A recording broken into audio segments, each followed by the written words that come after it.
Mi nombre es Rodrigo Silva, tengo 68 años. Y hace 3 días mi nuera le gritó a mi hijo, «Elige, yo o tu padre». Él la eligió a ella, como yo sabía que iba a pasar. Pero lo que ninguno de los dos imaginaba es que yo tenía preparada una sorpresa que iba a cambiar sus vidas para siempre. Esa misma noche cerré mi casa, vendí todo lo que tenía y desaparecí sin dejar rastro. Ahora están desesperados buscándome, pero es demasiado tarde. Te voy a contar por qué tomé la decisión más radical de mi vida y cómo un grito de ira se convirtió en el error más costoso que mi familia jamás cometió. Todo empezó el lunes pasado, cuando llegué sin avisar a la casa de mi hijo Matías para devolverle una herramienta que me había prestado. Era una tarde tranquila de enero, hacía calor, y pensé que tal vez podíamos tomar unos mates juntos como hacíamos antes, cuando él todavía me respetaba. Toqué el timbre y escuché voces alteradas adentro. Mi nuera Lorena estaba gritando como una loca. «Estoy harta de que tu padre venga acá cuando se le antoja», le gritaba a Matías. «Estoy harta de que opine sobre cómo criamos a nuestros hijos. Estoy harta de que me mire con esa cara de desaprobación». Yo me quedé parado en la entrada, con la llave inglesa en la mano, escuchando cómo mi propia nuera me destrozaba sin saber que yo estaba ahí. «Pero Lorena, es mi papá», escuché que decía Matías con una voz débil, sin convicción. «No podemos prohibirle que venga a ver a sus nietos». «Claro que podemos», le gritó ella aún más fuerte. «Esta es nuestra casa, no la suya, y si vos no te animás a ponerle límites, lo voy a hacer yo». Ahí fue cuando pronunció las palabras que lo cambiaron todo para siempre. «Matías, ¿me escuchás bien? O ponés a tu padre en su lugar, o yo me voy de esta casa con los chicos. Elegí, yo o tu padre. No podemos vivir los dos en tu vida».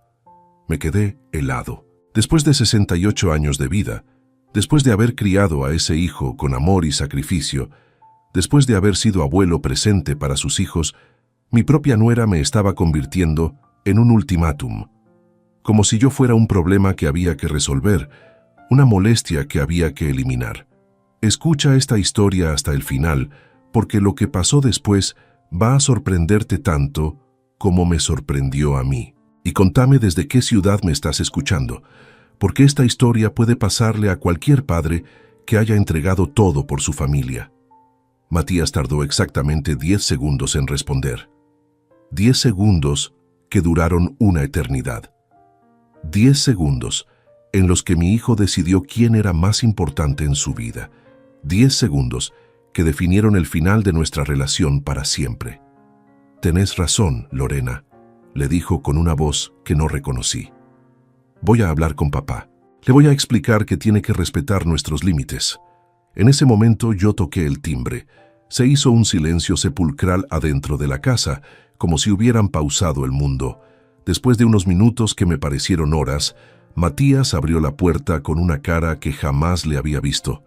Parecía avergonzado, nervioso, como un chico que acababa de ser descubierto haciendo algo malo. «Hola, papá», me dijo sin mirarme a los ojos, enfocando la vista en algún punto detrás de mí. «¿Qué andas haciendo por acá?» Como si yo fuera un vendedor ambulante que aparece sin invitación, como si mi presencia en la casa de mi propio hijo fuera algo extraño que requería explicación. «Vine a devolverte la llave inglesa que me prestaste», le dije, extendiéndole la herramienta con una mano que me temblaba ligeramente. «Y pensé que podíamos charlar un rato, como hacíamos antes». Las últimas palabras me salieron con un dejo de nostalgia que no pude evitar. «Che, papá, justamente quería hablar con vos», me dijo, todavía evitando mi mirada como si mis ojos fueran demasiado incómodos de enfrentar. «¿Podemos sentarnos en el jardín?» Su tono era el de alguien que está a punto de dar una mala noticia, el de un médico que va a explicar un diagnóstico complicado. Nos sentamos en las 2 sillas de plástico que yo mismo le había regalado cuando se mudó a esa casa. Lorena nos miraba desde la ventana de la cocina con una cara de satisfacción que me dio escalofríos. «Papá», empezó Matías con una voz que sonaba ensayada. «Lorena y yo estuvimos hablando y sentimos que a veces invadís un poco nuestro espacio». Invadía su espacio. Yo, que había pagado el anticipo de esa casa, Yo que había cuidado a sus hijos cuando ellos no podían. Yo que había reparado todo lo que se rompía sin cobrarles un peso. ¿Cómo invado su espacio?, le pregunté, aunque ya sabía la respuesta. Bueno, por ejemplo, cuando venís sin avisar, o cuando opinás sobre cómo educamos a los chicos, o cuando criticás las decisiones que tomamos como pareja. Cada palabra era como una bofetada. Cada acusación era más injusta que la anterior. Matías, le dije, yo nunca critiqué nada. Cuando vengo acá, juego con mis nietos, los ayudo con la tarea, arreglo lo que se rompe y me voy. ¿Eso es invadir? No, papá, pero a veces tu manera de ayudar nos hace sentir que pensás que no sabemos hacer las cosas solos. Era increíble. Mi manera de ayudar los molestaba. Mi amor de abuelo los incomodaba.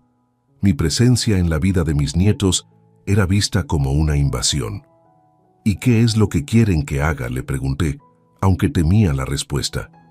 Queremos que respetes que somos una familia independiente, que antes de venir, llames y preguntes si podés venir. Que cuando estés acá, no opines sobre cómo manejamos la casa o cómo criamos a los chicos. Era como si me estuvieran leyendo un reglamento para visitantes. ¿Y si yo no acepto esas condiciones?, le pregunté. Matías se puso pálido. Papá, no me hagas esto más difícil de lo que ya es. Por favor, trata de entender. Entiendo perfectamente, hijo. Entiendo que tu mujer te hizo elegir entre ella y yo, y vos la elegiste a ella. Se quedó callado. No negó nada porque era la verdad. Papá, yo no te estoy eligiendo a vos o a ella. Estoy eligiendo la paz en mi familia. Matías, yo soy tu familia también, o era hasta hace 5 minutos. Me levanté de la silla y caminé hacia la puerta. Papá, espera, me gritó. No te vayas enojado. Podemos encontrar una manera de que esto funcione. Me di vuelta y lo miré a los ojos por última vez. Hijo, no hay manera de que esto funcione. Tu mujer me acaba de echar de tu vida y vos se lo permitiste. No hay vuelta atrás. Esa noche, en la soledad de mi casa, tomé la decisión más importante de mis 68 años. Si mi familia no me quería, yo tampoco los iba a querer. Si creían que podían vivir mejor sin mí, les iba a dar el gusto, pero no de la manera que ellos esperaban. Me senté en la mesa de la cocina, donde tantas veces había compartido desayunos con Beatriz, donde había ayudado a Matías con las tareas del colegio, donde había planeado todos los momentos importantes de nuestra familia. Ahora esa misma mesa iba a ser el escenario de la decisión que cambiaría todo para siempre. Saqué una hoja de papel y escribí una lista de todo lo que tenía que hacer. No era una decisión impulsiva nacida de la bronca del momento. Era una decisión calculada, fría, definitiva. Si ellos habían calculado fríamente que yo sobraba en sus vidas, yo iba a calcular fríamente cómo desaparecer de la manera más impactante posible. Primero, transferir todo mi dinero a una fundación benéfica. Segundo, vender la casa lo antes posible. Tercero, mudarme lejos donde nadie me conociera. Cuarto, desaparecer sin dejar rastro. Quinto, escribir una carta que les explicara exactamente lo que habían perdido por echarme. Mientras escribía cada punto, sentía una mezcla extraña de tristeza y liberación. Tristeza por el final de una relación que había durado toda mi vida, pero liberación de una situación que me había estado ahogando durante años. Por primera vez en mucho tiempo, sentía que tenía el control de mi propio destino. Para que entiendas bien esta historia, tengo que contarte quién soy y por qué la decisión de mi hijo me dolió tanto. Durante 40 años, trabajé como electricista en una empresa del Estado. Me levantaba todos los días a las 6 de la mañana. Me ponía el uniforme azul con mi nombre bordado y me iba a arreglar los problemas eléctricos de medio barrio. Mi esposa Beatriz trabajaba como secretaria en una escuela primaria. La conocí en 1975, en una fiesta de Año Nuevo. Tenía 22 años, ojos verdes que brillaban cuando se reía y una manera de hablar que me enamoró desde la primera conversación. Nos casamos 2 años después, en febrero del 77. Matías llegó a nuestras vidas en octubre del 80. Cuando nació, después de 18 horas de trabajo de parto, pensé que me iba a explotar el corazón de felicidad. Pesaba 3 kilos 400 gramos. Tenía pelo negro como el mío y los ojos verdes de su mamá. Me prometí que iba a ser el mejor papá del mundo. Los primeros años de Matías fueron intensos y hermosos. Cuando cumplió 2 años, compramos esta casa en Villa del Parque. 4 ambientes, patio, parrilla, garage. Para nosotros era un palacio. Yo mismo fui haciendo las reparaciones los fines de semana. Y Matías me acompañaba siempre, preguntando para qué servía cada herramienta. Matías era un chico inteligente que destacaba en el colegio. Cuando terminó el secundario, quiso estudiar ingeniería industrial. Los años universitarios fueron duros económicamente, pero Beatriz y yo estábamos de acuerdo en que la educación era la mejor inversión. Cuando se recibió en el 2005, organizamos una fiesta familiar que fue una de las noches más orgullosas de mi vida. Durante el brindis, Matías dijo: «Todo lo que soy, se los debo a ustedes». Beatriz y yo lloramos de emoción. Lorena apareció un año después. Cuando me la presentó, me pareció una chica bonita, educada, pero había algo distante en ella. Los primeros encuentros fueron cordiales pero fríos. Era como si estuviera evaluando si nuestro nivel social estaba a la altura de sus expectativas. Beatriz me comentaba: «Esa chica me parece pretenciosa. ¿Viste cómo miró la vajilla? ¿Viste cómo arrugó la nariz cuando le serví vino en vaso?». Yo le decía que le diera tiempo, pero Beatriz tenía razón. Se casaron en el 2008. Fue una ceremonia elegante pero fría, donde nosotros nos sentimos como invitados de segunda categoría. La lista de invitados de Lorena triplicaba la nuestra. Durante el brindis, el papá de Lorena habló sobre elevarse por encima de las circunstancias. Beatriz murió 10 meses después, en septiembre del 2009. Un infarto fulminante mientras se duchaba. El dolor fue indescriptible. Durante 32 años había sido mi compañera, mi mejor amiga. Perdí a la mitad de mi alma ese día. Matías y Lorena me acompañaron durante el duelo, pero de maneras muy diferentes. Matías venía a verme seguido, me traía comida preparada, se quedaba a hacerme compañía. Lorena cumplía con las formas, me llamaba para preguntar cómo estaba. Venía a las fechas importantes, pero siempre con esa frialdad característica suya. Durante el velorio, mientras yo lloraba desconsoladamente al lado del cajón de Beatriz, Lorena le susurró a una de sus amigas: «Pobre don Rodrigo, va a estar muy solo de ahora en adelante». No era un comentario compasivo, era una constatación práctica. Para ella, yo me había convertido oficialmente en un viudo necesitado que iba a requerir atención. Los años que siguieron a la muerte de Beatriz fueron de lenta reconstrucción emocional. Matías fue fundamental en ese proceso. Venía a almorzar todos los domingos, me llevaba a caminar, me incluía en sus planes de fin de semana. Lorena lo acompañaba porque no tenía opción, pero era evidente que mi compañía le resultaba incómoda. En el 2011, Lorena quedó embarazada de Lucas. Durante el embarazo, su actitud hacia mí se volvió aún más distante. Era como si mi futuro rol de abuelo representara una amenaza para su autonomía como madre. Cuando yo me ofrecía a ayudar con los preparativos para el bebé, ella declinaba educadamente. «No se moleste, don Rodrigo, ya tenemos todo controlado». Lucas nació en febrero del 2012, y con él llegó la época más hermosa y más complicada de mi relación con la familia de mi hijo. Por un lado, ser abuelo me devolvió una alegría que no sentía desde la muerte de Beatriz. Ese nieto precioso se convirtió en el centro de mi universo, en la razón para levantarme cada mañana con ganas de vivir. Pero por otro lado, Lorena empezó a mostrar abiertamente su incomodidad con mi presencia en la vida de su hijo. Cada sugerencia que yo hacía sobre el cuidado del bebé era recibida como una crítica. Cada regalo que le compraba era evaluado y muchas veces descartado. Cada momento que pasaba con Lucas era cronometrado y limitado.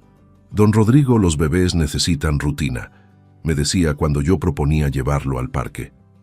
«Don Rodrigo ya comió suficiente», me decía cuando yo le daba la mamadera. «Don Rodrigo está muy estimulado», me decía cuando yo jugaba con él. Todo lo que yo hacía como abuelo era visto como una interferencia en su maternidad. Matías trataba de mediar entre nosotros, pero era evidente que estaba en una posición muy incómoda. No quería contradecir a su esposa, pero tampoco quería lastimar a su padre. Su estrategia era minimizar los conflictos, evitar las situaciones tensas, buscar compromisos que no conformaban a nadie completamente. Después del funeral, Matías me propuso que me fuera a vivir con ellos. «Papá, no te podés quedar solo en esa casa tan grande. Vení con nosotros, aunque sea hasta que te acostumbres». Pero yo no quise. Sabía que Lorena no estaba de acuerdo con la propuesta. Lo podía ver en su cara. Además, necesitaba procesar el dolor de la pérdida en mi propio espacio. Los primeros años después de la muerte de Beatriz fueron los más duros de mi vida. La casa se sentía vacía, los domingos se hacían eternos, las noches eran interminables. Pero Matías venía a visitarme seguido. Los sábados a la tarde, los domingos para almorzar. Todavía no tenían hijos, así que podíamos pasar horas charlando, recordando a Beatriz, planeando el futuro. Cuando Lorena quedó embarazada de su primer hijo, Lucas, en el 2014, yo me emocioné como un chico. Iba a ser abuelo por primera vez. Durante el embarazo, ayudé a Matías a armar la cunita, a pintar el cuarto del bebé, a comprar todo lo necesario. Lorena parecía agradecida con mi ayuda, aunque siempre había una cierta distancia en su trato conmigo. Lucas nació en febrero del 2015, un bebé precioso de ojos marrones y pelo oscuro como su papá. Cuando lo conocí en el hospital, sentí que mi corazón se llenaba de una alegría que no experimentaba desde la muerte de Beatriz.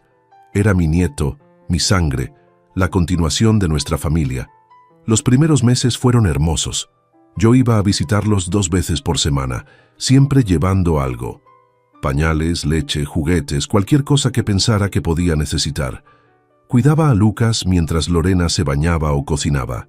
Le cambiaba los pañales, le daba la mamadera, lo hacía dormir cantándole las mismas canciones que le cantaba a Matías cuando era bebé. Pero de a poco empecé a notar que Lorena se ponía incómoda cuando yo estaba mucho tiempo en su casa. «Don Rodrigo, no se moleste tanto», me decía cuando yo insistía en lavar los platos después de almorzar. «Don Rodrigo, ya compramos pañales», me decía cuando yo aparecía con bolsas del supermercado. Cuando Lucas cumplió 2 años, Lorena quedó embarazada otra vez, esta vez de Sofía, que nació en noviembre del 2017. Con 2 chicos pequeños, pensé que iban a necesitar más ayuda que nunca. Pero fue lo contrario. Lorena empezó a ser cada vez más territorial con los chicos, más protectora, más reacia a aceptar mi ayuda. «Los chicos necesitan rutina», me decía cuando yo proponía llevarlos al parque. «Los chicos no pueden comer tanto dulce», me decía cuando yo les compraba golosinas. «Los chicos tienen que aprender a jugar solos», me decía cuando yo trataba de entretenerlos con juegos. Las visitas se fueron espaciando. De 2 veces por semana, pasé a 1 vez por semana. Después, a cada 15 días. Después, solo para los cumpleaños y las fiestas importantes. Cada vez que iba, sentía que estaba molestando, que mi presencia era tolerada, pero no deseada. El año pasado, cuando Lucas empezó primer grado, yo me ofrecí a buscarlo por el colegio, los días que Lorena trabajaba hasta tarde. «No hace falta, don Rodrigo», me dijo. «Ya arreglé con una vecina». Cuando Sofía cumplió 5 años, yo quise organizar una fiesta en mi casa, con torta casera y globos como hacía Beatriz para los cumpleaños de Matías. «No, don Rodrigo, ya tenemos todo organizado en un salón». Me di cuenta de que para Lorena yo no era el abuelo de sus hijos, sino un estorbo bien intencionado que había que manejar con diplomacia.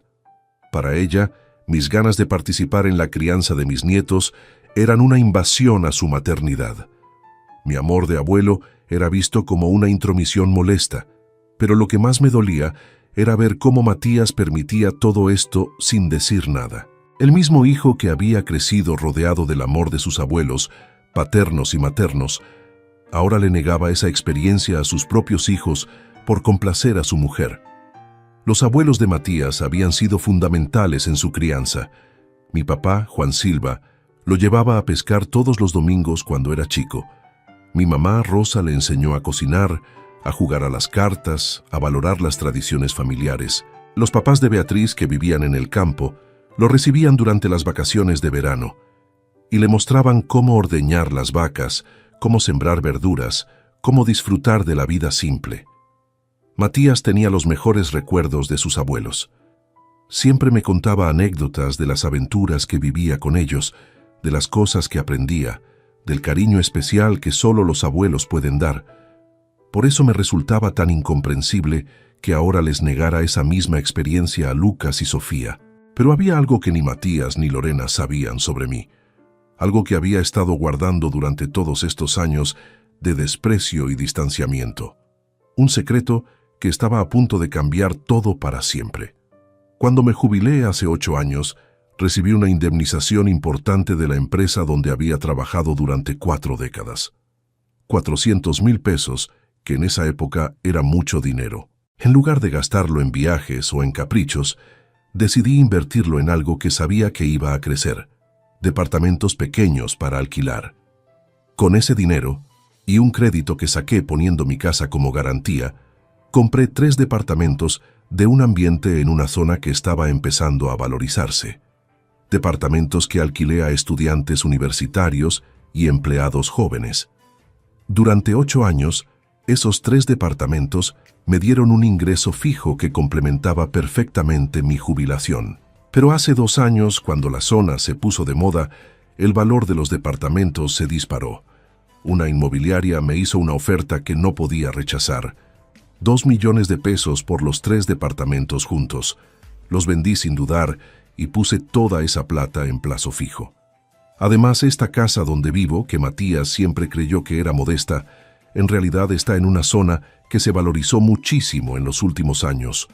Una tasación reciente me dice que vale 1.800.000 pesos. En total, mi patrimonio suma más de 4 millones de pesos. 4 millones de pesos. Rodrigo Silva, el electricista jubilado que vive solo y come fideos todos los días, tenía un patrimonio que lo convertía en una persona muy acomodada. Pero nunca les conté nada a Matías ni a Lorena. Quería guardar esa plata para ayudarlos cuando realmente lo necesitaran, para asegurarles un futuro mejor, para dejarles una herencia que les cambiara la vida. Imaginaba el día en que Matías quisiera comprar una casa más grande, o cuando los chicos necesitaran plata para estudiar en la universidad. Imaginaba poder decirle: hijo, no te preocupes por la plata, el abuelo te va a ayudar. Imaginaba la cara de felicidad de mis nietos cuando se enteraran de que el abuelo que tanto querían les había dejado un futuro sin preocupaciones económicas.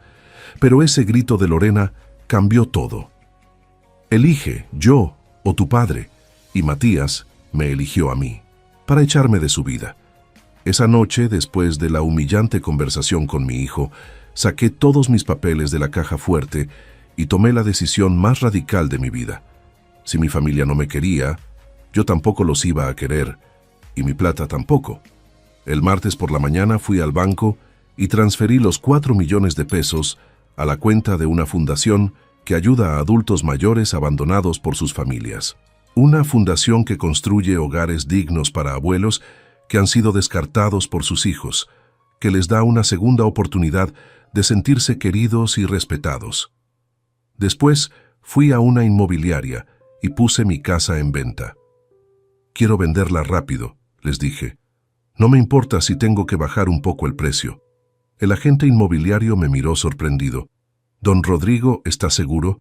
Esta casa está en excelente estado. Si esperamos un poco, podemos conseguir mejor precio. Joven, le dije, tengo 68 años y ya tomé mi decisión. Quiero que esté vendida antes del viernes. El miércoles apareció un comprador que ofreció 1.600.000 pesos. Acepté inmediatamente. Con esa plata compré una casa pequeña pero cómoda en Villa Carlos Paz, a 400 kilómetros de acá, cerca de las sierras, en un barrio tranquilo donde nadie me conoce. El jueves empaqué mis cosas más importantes en 2 valijas y contraté una empresa de mudanzas para que se llevaran mis muebles el viernes. El resto lo regalé a los vecinos. La ropa que no me servía, los electrodomésticos viejos, los libros, todo lo que había acumulado durante décadas. El viernes a la tarde, Cuando la empresa de mudanzas terminó de llevarse lo último, cerré la puerta de mi casa por última vez. Dejé las llaves en el buzón para el nuevo dueño, subí a mi auto y me fui para Villa Carlos Paz sin avisarle a nadie. En el asiento del acompañante llevaba una carta que había escrito para Matías. Una carta que se la iba a dar el portero del edificio donde él trabaja el lunes por la mañana. Una carta que iba a cambiar su vida para siempre. La carta decía: Matías, cuando leas esta carta, yo ya voy a estar viviendo en otra ciudad. Tu mujer consiguió lo que quería, que yo desapareciera de sus vidas. Te felicito por la elección que hiciste. Elegiste correctamente. En esta carta van los documentos que prueban que acabo de donar 4 millones de pesos a una fundación de ancianos abandonados. Plata que era para vos, para Lorena y para mis nietos, pero que ahora va a ayudar a abuelos que sí son valorados por alguien. También van las escrituras de venta de mi casa. Ya no tengo nada que te pueda dejar como herencia. Ya no tengo nada que me ate a esta ciudad. Espero que seas muy feliz con tu nueva familia, la que elegiste cuando tuviste que decidir. No me busques, no me llames, no quiero saber nada más de ustedes. Rodrigo Silva, ex padre de Matías. El lunes, mientras yo estaba desayunando tranquilo en mi casa nueva de Villa Carlos Paz, Matías recibió esa carta en su oficina. Me llamó desesperado. Sonó mi teléfono 10 veces seguidas. No atendí ninguna llamada. Después me mandó mensajes de WhatsApp desesperados. Papá, por favor, aténdeme. Papá, no entiendo qué pasó. Papá, ¿dónde estás? Papá, perdóname. Papá, podemos solucionar esto. Papá, por favor, no hagas esto. Papá, los chicos te extrañan. Papá, cometí un error. Papá, Lorena dice que puede cambiar. Papá, necesito hablar con vos. Bloqueé su número. Cambié mi número de teléfono. Cerré mis redes sociales. Desaparecí digitalmente de sus vidas como ellos me habían hecho desaparecer emocionalmente de las suyas. El martes, Matías fue a mi casa vendida. El nuevo dueño le dijo que yo me había mudado, pero no sabía a dónde. Habló con los vecinos. Nadie sabía nada porque yo no le había contado a nadie mis planes. Fue a la policía a hacer una denuncia por persona mayor desaparecida. Le dijeron que no podían hacer nada porque yo había dejado una carta explicando mi decisión. Durante 2 semanas Matías me buscó desesperadamente. Contrató a un detective privado. Habló con todos mis conocidos. Fue a todos los lugares donde yo solía ir. Pero yo había desaparecido como si me hubiera tragado la tierra. La realidad es que estaba a solo 400 kilómetros de distancia, pero para él era como si estuviera en otro planeta. Había cortado todos los vínculos con mi vida anterior. Había empezado de cero a los 68 años. En Villa Carlos Paz encontré algo que no tenía hace años. Paz. Mi casa nueva es pequeña pero cómoda. Tiene 2 dormitorios, living comedor, cocina y un patiecito con plantas. Está en una calle tranquila, con vecinos amables que no me conocen como el papá de Matías, sino como Rodrigo, el jubilado que se mudó desde la capital. Me inscribí en un club de adultos mayores, donde juego al truco los martes y jueves, donde hago gimnasia los lunes y miércoles, donde participo en actividades culturales los fines de semana. Conocí a gente maravillosa que me trata como si fuera importante, como si mis opiniones importaran, como si mi compañía fuera buscada y no tolerada. Don Alberto, un ex contador de 72 años que también está solo porque sus hijos se fueron al exterior, se convirtió en mi mejor amigo. Almorzamos juntos todos los días, compartimos las noticias del diario, nos contamos anécdotas de nuestras épocas de trabajo. Rodrigo, me dice siempre, vos hiciste lo correcto. Nadie tiene derecho a tratarte mal, ni siquiera tu propia familia. Doña Carmen, una viuda de 65 años que tiene una sonrisa hermosa y una manera muy dulce de hablar, me invita seguido a tomar mate en su casa. Sus hijos la visitan todos los domingos, la llaman por teléfono todos los días, la tratan como si fuera una reina. ¿Cómo puede ser que tu hijo te haya tratado así?, me pregunta indignada cuando le cuento mi historia. Los hijos que no valoran a sus padres no merecen a sus padres. Hace un mes en el club Conocí al doctor Esperanza, un psicólogo jubilado que se especializa en temas familiares. Durante una charla sobre los adultos mayores y la familia moderna, él dijo algo que me marcó profundamente. A veces los padres tienen que irse para que los hijos aprendan a valorarlos. A veces el amor incondicional se confunde con tolerancia al maltrato. Después de la charla hablé con él en privado. Le conté toda mi historia. El doctor Esperanza me escuchó sin juzgar, sin dar consejos fáciles. Al final me dijo: Rodrigo, usted hizo lo que tenía que hacer. Defendió su dignidad. A los 68 años todavía está a tiempo de ser feliz. No se sienta culpable por haber elegido su propio bienestar. Hace 3 semanas pasó algo que me confirmó que había tomado la decisión correcta. Estaba en el supermercado comprando verduras cuando me encontré con una señora que parecía conocerme. ¿Usted no es Rodrigo Silva?, me preguntó. ¿El papá de Matías? Era la mamá de un compañero de trabajo de mi hijo. Sí, soy yo, le dije, preparándome para una conversación incómoda. «Ay, qué bueno encontrarlo», me dijo. «Matías me contó que usted se había mudado. Dice que lo extraña muchísimo, que cometió un error terrible, que no sabe cómo contactarlo. Me dio la dirección de mi hijo y me pidió que por favor lo llamara. Está muy mal, don Rodrigo, muy arrepentido». Esa noche pensé mucho en lo que me había dicho esa señora. Matías estaba arrepentido, me extrañaba, había reconocido que cometió un error. Parte de mi corazón se ablandó. Después de todo, era mi hijo, mi único hijo. ¿No merecía una segunda oportunidad?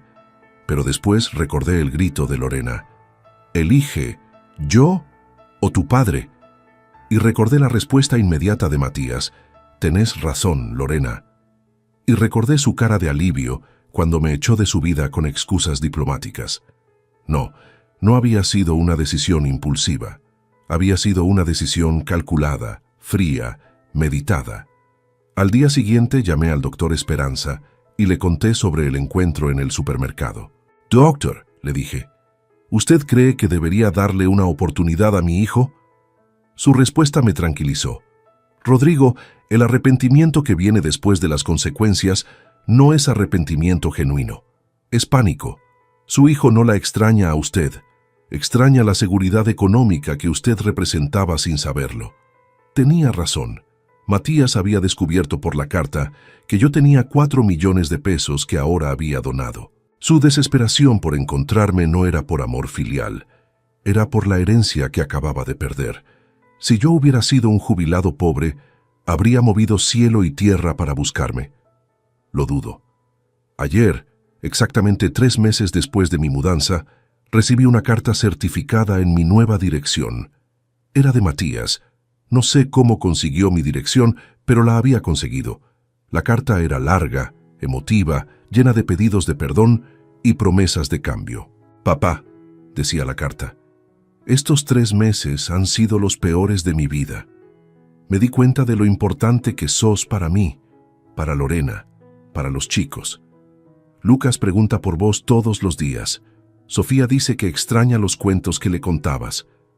Lorena reconoce que se equivocó, que te trató mal, que quiere pedirte perdón personalmente. Papá, entiendo que estés enojado conmigo. Entiendo que te lastimé profundamente. Pero por favor, dame una oportunidad de arreglar las cosas. Vení a casa, o decime dónde estás para ir a verte. Podemos empezar de nuevo. Podemos construir la relación que vos y los chicos merecen». Papá, también entiendo que donaste toda tu plata por enojo, y está bien. No me importa la herencia. Solo me importa tenerte de vuelta en nuestras vidas. Por favor, no me hagas pagar para siempre un error que cometí en un momento de confusión. La carta terminaba con una foto de Lucas y Sofía sosteniendo un cartel que decía: «Abuelo Rodrigo, te amamos. Volvé, por favor». Era una imagen desgarradora, diseñada para tocarme el corazón, para quebrar mi resistencia, pero no funcionó. Porque ahora, después de 3 meses de vivir sin el desprecio constante, sin la sensación de estar molestando, sin la humillación de ser tolerado, he descubierto algo maravilloso.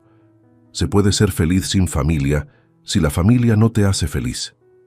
Cuando Sofía nació 2 años después, en el 2014, pensé que las cosas iban a mejorar, que tener 2 nietos iba a suavizar el corazón de Lorena, que iba a entender la importancia de que los chicos tuvieran una relación cercana con su abuelo. Pero fue exactamente lo contrario. Con 2 hijos pequeños, Lorena se volvió aún más protectora de su territorio maternal. Los chicos no pueden comer dulces antes de la cena, me decía cuando yo les llevaba caramelos. Los chicos no pueden jugar tan fuerte, se van a lastimar, me decía cuando yo los hacía volar por el aire. Los chicos tienen horarios de siesta que no se pueden alterar, me decía cuando yo proponía actividades divertidas. Cada visita se convertía en un campo minado donde yo tenía que caminar con cuidado para no pisar ninguna de las reglas no escritas que Lorena había establecido. Lucas y Sofía eran niños normales, divertidos, cariñosos, pero yo solo podía disfrutar de ellos dentro de los parámetros estrictos que su madre había definido. El punto de quiebre llegó el año pasado, durante el cumpleaños de Lucas. Mi nieto cumplía 8 años y yo quería regalarle algo especial. Una bicicleta nueva que había visto en una vidriera y que sabía que lo iba a volver loco de alegría. Era una BMX azul con detalles plateados, rodado 20, perfecta para un chico de su edad. Me costó 2 meses de jubilación, pero la compré sin dudar. La llevé envuelta hasta su casa el día de la fiesta, emocionado por ver su reacción. Cuando Lucas la vio, gritó de alegría. Me abrazó fuerte y me dijo, «Abuelo, es la bicicleta más linda del mundo». Por un momento sentí que todo el esfuerzo había valido la pena. Pero la alegría me duró poco. Lorena se acercó con una sonrisa forzada y me dijo delante de todos los invitados, «Don Rodrigo, qué generoso, pero no tenía que haberse gastado tanto. Lucas ya tiene bicicleta». Era mentira. Lucas tenía una bicicleta vieja y chica que le había quedado de cuando tenía 5 años. Esa noche, después de la fiesta, escuché por casualidad una conversación telefónica de Lorena con su hermana. Sí, el abuelo le regaló una bicicleta carísima. No sé de dónde saca tanta plata un jubilado. Debe estar gastando todos sus ahorros en regalos exagerados para quedar bien con los chicos. Esas palabras me hirieron profundamente. No era que Lorena no apreciara mi gesto, sino que lo veía como una estrategia manipulativa para ganar el cariño de mis nietos. Para ella, mi amor de abuelo era sospechoso, mis regalos eran exagerados, mi presencia era incómoda. Desde ese día, hasta el ultimátum del lunes pasado, las cosas fueron empeorando gradualmente. Las visitas se espaciaron aún más, las invitaciones a celebraciones familiares llegaban cada vez más tarde y con menos entusiasmo. Los llamados telefónicos se volvieron protocolares y breves. Yo me sentía como un extraño en la vida de mi propia familia. Pero había algo que ni Matías ni Lorena sabían sobre mí. Algo que había estado guardando durante todos estos años de desprecio y distanciamiento. Un secreto que estaba a punto de cambiar todo para siempre. En Villa Carlos Paz encontré algo que no tenía hace años. Paz. Mi casa nueva es pequeña pero cómoda. Tiene 2 dormitorios, living comedor, cocina y un patiecito con plantas.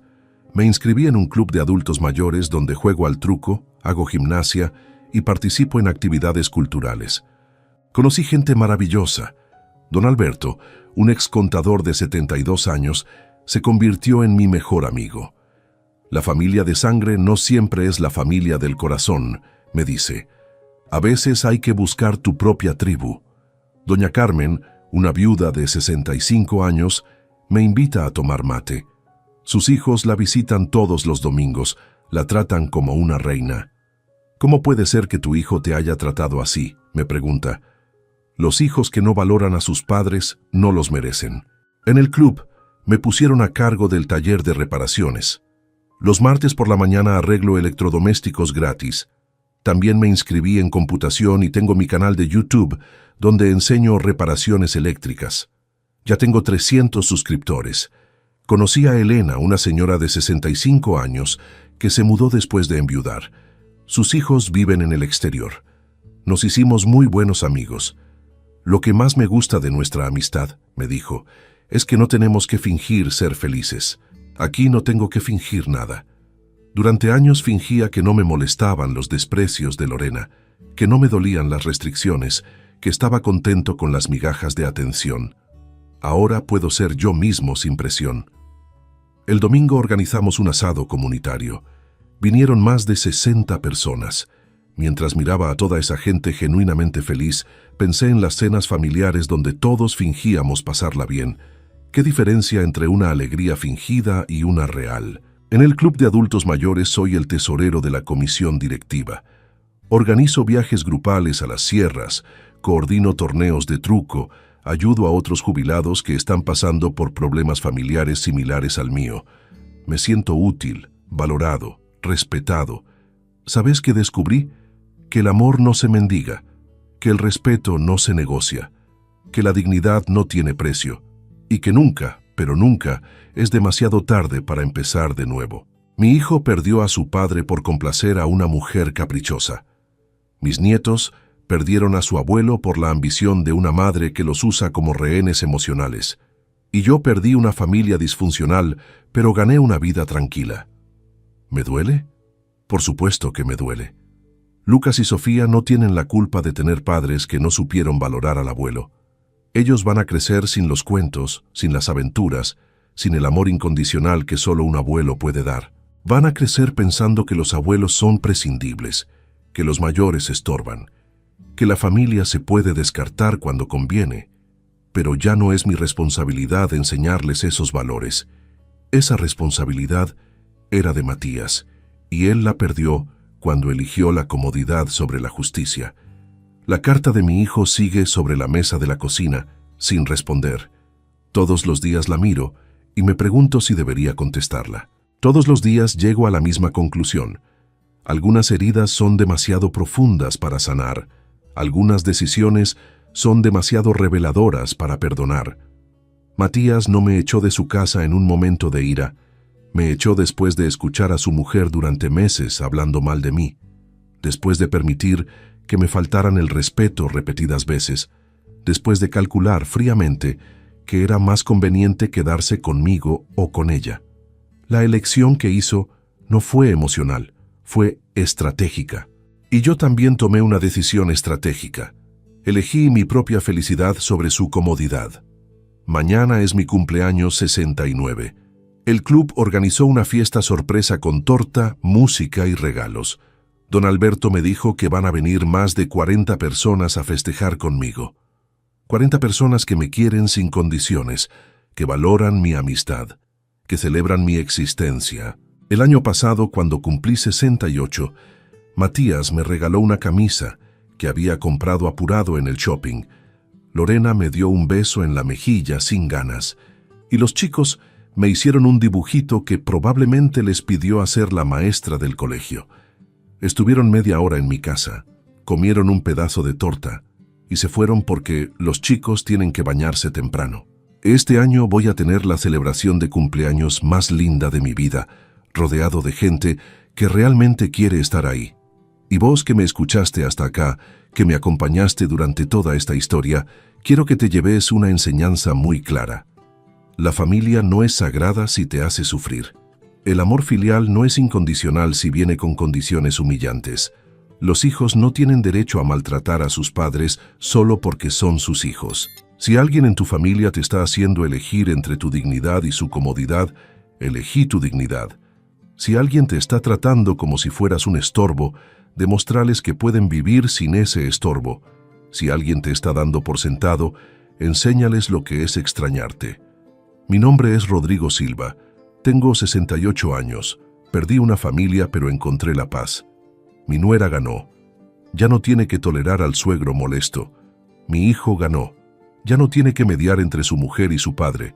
Mis nietos perdieron, pero van a aprender a vivir sin abuelo como tantos otros chicos. Y yo gané más de lo que perdí. Gané autoestima, gané tranquilidad, gané una nueva familia que me eligió como yo los elegí a ellos. ¿Vos qué elegirías? ¿La paz con dignidad o la familia con humillación? Contame qué harías en mi lugar y desde qué ciudad me estás escuchando, porque al final la vida es muy corta para gastarla pidiendo amor a gente que no sabe darlo, y muy valiosa para desperdiciarla con gente que no sabe valorarla. Mi casa en Villa Carlos Paz tiene una placa en la entrada que dice: aquí vive alguien que se eligió a sí mismo. Y nunca me sentí más orgulloso de una decisión en toda mi vida. Estamos una vez más por acá, huevón. Una noche más por acá, muchachos, con ustedes. Qué bueno verlos por acá. Aplausos. No lo merecemos, no lo merecemos. Después de un día tan berraco, huevón. Después de un día tan agitado.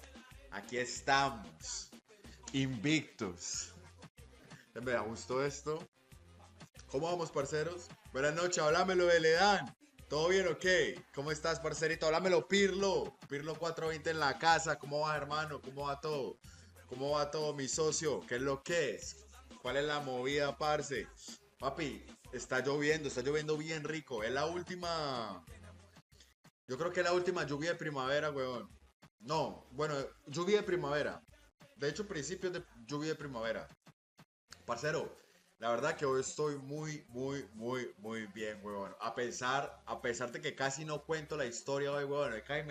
Papi, casi me parto la cabeza. Literalmente.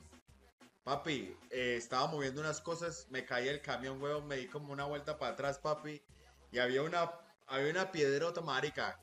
Por suerte que la cabeza no me cayó ahí, parce, pero sí me alcancé a doblar ¿cómo se llama eso? El tobillo, marica. Estamos una vez más por acá, huevón. Una noche más por acá, muchachos, con ustedes. Qué bueno verlos por acá. Aplausos. No lo merecemos, no lo merecemos. Después de un día tan berraco, huevón. Después de un día tan agitado. Aquí estamos. Invictos. Me gustó esto. ¿Cómo vamos, parceros? Buenas noches, háblamelo de Ledán. ¿Todo bien o qué? ¿Cómo estás, parcerito? Háblamelo, Pirlo. Pirlo 420 en la casa. ¿Cómo va, hermano? ¿Cómo va todo? ¿Cómo va todo, mi socio? ¿Qué es lo que es? ¿Cuál es la movida, parce? Papi, está lloviendo bien rico. Es la última... Yo creo que es la última lluvia de primavera, weón. No, bueno, lluvia de primavera. De hecho, principios de lluvia de primavera. Parcero, la verdad que hoy estoy muy bien, weón. A pesar de que casi no cuento la historia hoy, weón. Papi, casi me parto la cabeza. Literalmente. Papi, estaba moviendo unas cosas, me caí el camión, weón, me di como una vuelta para atrás, papi. Y había una piedrota, marica. Por suerte que la cabeza no me cayó ahí, parce, pero sí me alcancé a doblar ¿cómo se llama eso? El tobillo, marica. Estamos una vez más por acá, weón. Una noche más por acá, muchachos, con ustedes. Qué bueno verlos por acá. Aplausos. No lo merecemos, no lo merecemos. Después de un día tan berraco, weón. Después de un día tan agitado. Aquí estamos. Invictos. Me gustó esto. ¿Cómo vamos, parceros? Buenas noches, háblamelo de Ledán. ¿Todo bien o qué? ¿Cómo estás, parcerito? Háblamelo, Pirlo. Pirlo 420 en la casa. ¿Cómo va, hermano? ¿Cómo va todo? ¿Cómo va todo, mi socio? ¿Qué es lo que es? ¿Cuál es la movida, parce? Papi, está lloviendo bien rico. Es la última... Yo creo que es la última lluvia de primavera, weón. No, bueno, lluvia de primavera. De hecho, principios de lluvia de primavera. Parcero, la verdad que hoy estoy muy bien, weón. A pesar de que casi no cuento la historia hoy, weón. Papi, casi me parto la cabeza. Literalmente. Papi, estaba moviendo unas cosas, me caí el camión, weón, me di como una vuelta para atrás, papi. Y había una piedrota, marica. Por suerte que la cabeza no me cayó ahí, parce, pero sí me alcancé a doblar ¿cómo se llama eso? El tobillo, marica. Estamos una vez más por acá, weón. Una noche más por acá, muchachos, con ustedes. Qué bueno verlos por acá. Aplausos. No lo merecemos, no lo merecemos. Después de un día tan berraco, weón. Después de un día tan agitado. Aquí estamos. Invictos. Me gustó esto. ¿Cómo vamos, parceros? Buenas noches, háblamelo de Ledán. ¿Todo bien o qué? ¿Cómo estás, parcerito? Háblamelo, Pirlo. Pirlo 420 en la casa. ¿Cómo va, hermano? ¿Cómo va todo? ¿Cómo va todo, mi socio? ¿Qué es lo que es? ¿Cuál es la movida, parce? Papi, está lloviendo bien rico. Es la última... Yo creo que es la última lluvia de primavera, weón. No, bueno, lluvia de primavera. De hecho, principios de lluvia de primavera. Parcero, La verdad que hoy estoy muy bien, huevón. A pesar de que casi no cuento la historia hoy, huevón. Papi, casi me parto la cabeza. Literalmente. Papi, estaba moviendo unas cosas, me caí el camión, huevón, me di como una vuelta para atrás, papi. Y había una piedrota, marica. Por suerte que la cabeza no me cayó ahí, parce, pero sí me alcancé a doblar ¿cómo se llama eso? El tobillo, marica. Vamos una vez más por acá, huevón. Una noche más por acá, muchachos, con ustedes. Qué bueno verlos por acá. Aplausos. No lo merecemos, no lo merecemos. Después de un día tan berraco, weón. Después de un día tan agitado. Aquí estamos. Invictos.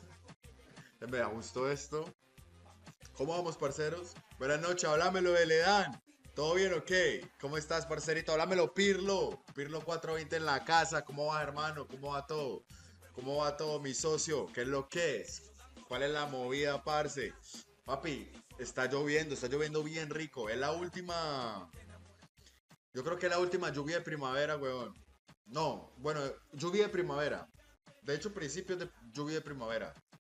Parcero, la verdad que hoy estoy muy bien, weón. A pesar de que casi no cuento la historia hoy, weón.